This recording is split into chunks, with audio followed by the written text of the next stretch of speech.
What is going on, guys? I'm Consumer Tech Review, and today I'm doing an unboxing and review of the Razer Basilisk V3. I'm gonna show my unboxing when I got this mouse, and then I'm gonna go over the pros and the cons and my own real life experience that I've had with this mouse. And if at any point during the video you wanna check out this exact same mouse, there's Amazon links below for the US, UK, Canada, and international. I do got you guys. But let's jump into the unboxing. Here's the timestamp if you want to skip it. All right, guys, unboxing the Razer Basilisk V3. This mouse is brand new and it looks really awesome with quite a few upgrades from its last generation, the V2. Let's get this thing open. I have been very excited to unbox this mouse. Let's get this thing open. Right off the bat, Razer just does a fantastic job with all of their packaging and graphic design. They give you the Razer logo, Razer Chroma, and for gamers, by gamers, and then a Razer logo again right there. Very cool. You get the manual and then the mouse itself. The cable is that ultralight design from the Razer Viper. So it's actually the same cable as the Razer Viper. They have a nice little cable cover right there, taking that off. And it's actually a darker USB, which I just like that touch. It says Razer right there. But look at this is the ultralight cable we see on the Viper, but let's get this thing out of the plastic.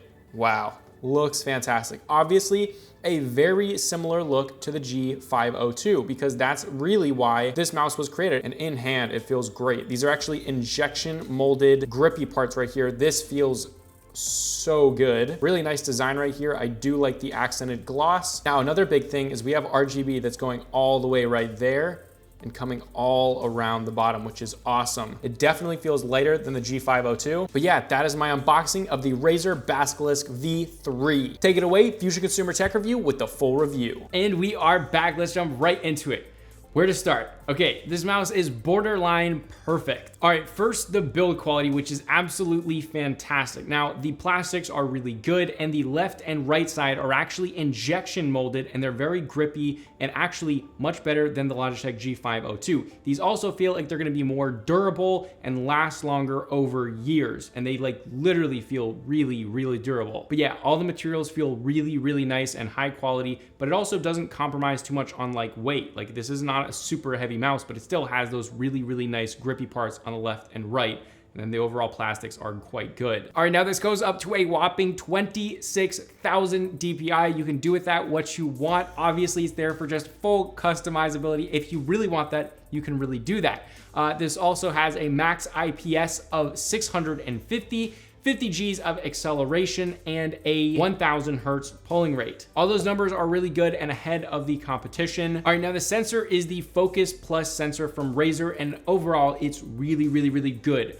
Quite accurate, and this may be one of the most accurate mice I've ever used. Just and like noticeable difference. A lot of times you use mouse and it's not really that noticeable of a difference, but this one, huge amount of precision. All right, now beyond that, in Razer Synapse, it has this really cool feature where you can actually calibrate it to your like mouse pad or whatever. It has some like pre-calibrated ones for specific Razer mouse pads, but you can just calibrate it yourself because I actually use a Glorious mouse pad because that's my favorite one. So you can just calibrate it to that and you basically just like zigzag it across it, up and down and stuff, and then it like is supposed to calibrate it and make it even more accurate dependent on the actual material that's under the mouse, which is pretty cool. And you can also set like boundaries so that it will basically not track beyond a certain point. So yeah, there's a lot of cool stuff you can customize this thing with. That's the big thing with this mouse.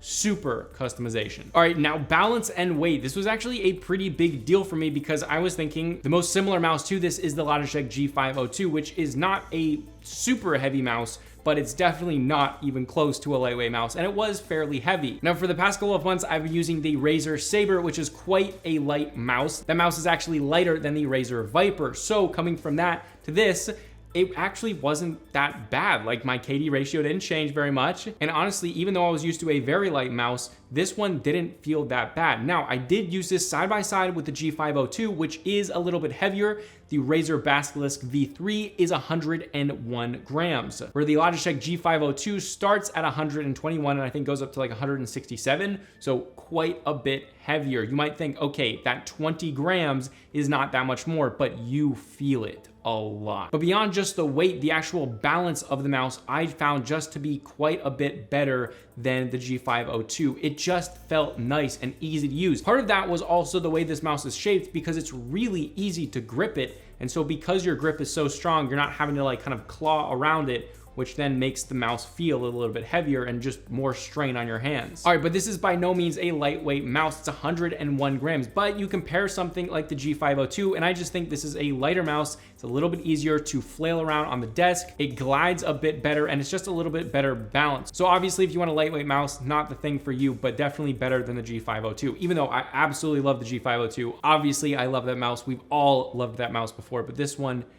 yeah, it's just quite good. All right, but one of the things that makes this mouse really, really good is the Speed Flex cable. That's what Razer calls it. It's basically an ultralight mouse cable, and it's just perfect. Basically, you cannot feel it. It never gets taut, and it's very soft and like just free flowing. That changes up the entire experience. It basically makes it feel like a wireless mouse. Now, this is actually the same cable on the Razer Viper, so I'm really glad that they continue to bring this over. This was also on the V2, but I'm glad that they kept it for the V3 because it's absolutely awesome. This is also another reason that this mouse feels lighter than the G502 because you literally never feel the cable. All right, now there are 10 programmable buttons, so there's a lot of customizability there, but the most used buttons that are gonna be not the left and right click is gonna be the left side. There's 2 buttons on the left, which is obviously something that's needed because I actually use those all the time in FPS games, but there's also a paddle that on the V2 was a removable paddle. They shifted that to not being a removable paddle. Now it is a fixed paddle. That doesn't bother me at all. I don't mind that at all, but it is actually pretty easy to reach. And I don't know, like I have pretty small hands. They're not tiny, but they're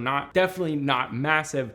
And I can hit that paddle button, which is most typically used as a sniper button to just really lower your DPI while it's pressed in. And it works really well. And my thumb can, I mean, nothing insane here, but I can reach it pretty easily. All right, but a massive upgrade is the scroll wheel. This thing can either be freewheel or it can be super tactile, and it has a very similar tactility on the scroll wheel to the Razer Viper. So really, really good tactility, and especially in games, really nice tactility. Now, if we compare this to the Logitech G502, that has a metal scroll wheel, and the actual feeling of the scroll wheel feels a little bit more premium because it's metal, but I will say the actual tactility of this one stops easier. It stops quicker. When it clicks into place. On the G502, because it's so weighted, it'll actually click and then it'll kind of go a little bit further and then come back. Now, in game, this is not as good. You will accidentally go a little bit farther or a little bit past the actual click, the actual scroll that you want to do. Whereas the Razer, that doesn't happen. Now, the other thing that the Razer does much better with the scroll wheel is that it's an electronically controlled freewheel and the tactility. So you actually press a button on top, you can map that to whatever you want, whichever button you want that to be, and that will switch it between a freewheel and a tactile scrolling. But the reason that this is better to have it electronic is because you can have this mode where if you're in a tactile scrolling and then you flick it really fast, it will switch automatically, very quickly into a freewheel so that it will spin. And then once you tap it again, it'll go right back to tactile mode. Now, this is really good, not really for games. You're probably never gonna use this for games, but in something like editing or scrolling the web, doing homework, stuff like that is huge. And you can't do that on the Logitech G502 because it's not electronically controlled. Now, Logitech has done this before on their MX Master and I think a few other mice, but you can't do it on the G502 and you can on this one. Also, the fact that this one is just plastic, the materials feel really good, but having it plastic, it lowers the weight by quite a bit, and it's just nicer. All right, now as well with the scroll wheel, there is a left and right like tilting that are buttons. Now this is the same as the Logitech G502, but on the G502, it's mushy. It's not tactile. It's so easy to accidentally press them over. No one liked them. I don't think anyone liked the left and right tilt scroll wheel buttons.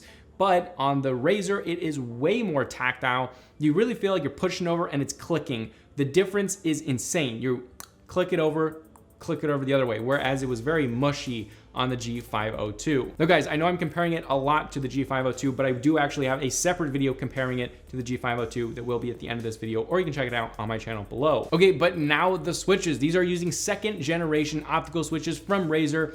And I did actually talk to Razer, and they said that they increased the tactility on these 2nd gen optical switches. Now, I've used a Razer Viper quite a bit with the 1st gen optical switches, and I will say the tactility is much better. Now, beyond all of that, because it's an optical switch using a laser, the reliability and longevity of this switch is going to way outperform basically any other non-optical switch. So that is a huge thing. Just because of reliability and longevity, that's pretty cool. Also, these are currently the fastest switches on the planet.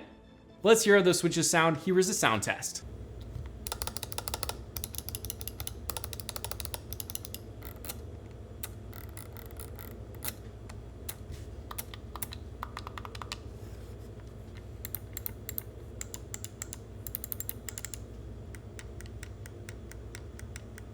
And that is how it sounds. All right, but the RGB, yes, they made this the coolest looking Razer mouse, absolutely, period. This thing looks absolutely awesome because of that RGB. There is 11 different zones. The color recreation is perfect. It's very bright. It's extremely uniform. There's no bright or dark spots. It's Razer. Obviously, they're gonna do RGB well. It runs in their DNA. Now, on 9 of the zones, it kind of wraps around the mouse and it gives this really cool aura around it. Even in a fairly well-lit environment, it still shines against your desk. And I have a black mouse pad, so if you got a white one, it's gonna shine even more. But not only is it visible by like glowing, it's also directly visible in some spots, and it just looks awesome. They made this thing look absolutely awesome. Way better than the V2, way better than the Logitech. Yeah, perfect job. All right, now this also has 5 onboard memory profiles, which is pretty standard. I think it's a little bit more than some of the other competitors, but yeah, 5 onboard memory profiles, pretty cool. All right, now the mouse feet are 100% PTFE, which is great for that sliding. And actually, even though this is heavier than a lightweight mouse at 101 grams with those PTFE feet, this thing glides pretty dang well. So yeah, absolutely no problems there. All right, now one of the only real cons with this mouse that I've found is that obviously it's a right-handed mouse, so sorry you lefties, this is not gonna be a mouse for you, but that is to be expected. All right, but the last thing is the price. This is actually cheaper than the V2 was when it debuted, and this is only 70 bucks. With everything this mouse gives you at that price point of only 70 bucks, which honestly, I wouldn't have thought like affordability would be Razer's thing, but they just brought the price down and it's now super affordable for most of you guys that could get this mouse, which is a very nice mouse. I absolutely recommend the Basilisk V3. I absolutely love this mouse and I definitely recommend it over the Logitech G502. Again, if you want to check out the Basilisk V3, there's Amazon links below for the US, UK, Canada, and international links below. I do got you guys, but check out my Razer Basilisk V3 versus the Logitech G502 video. It either should be coming out in an hour, if you're literally watching this within the first minute,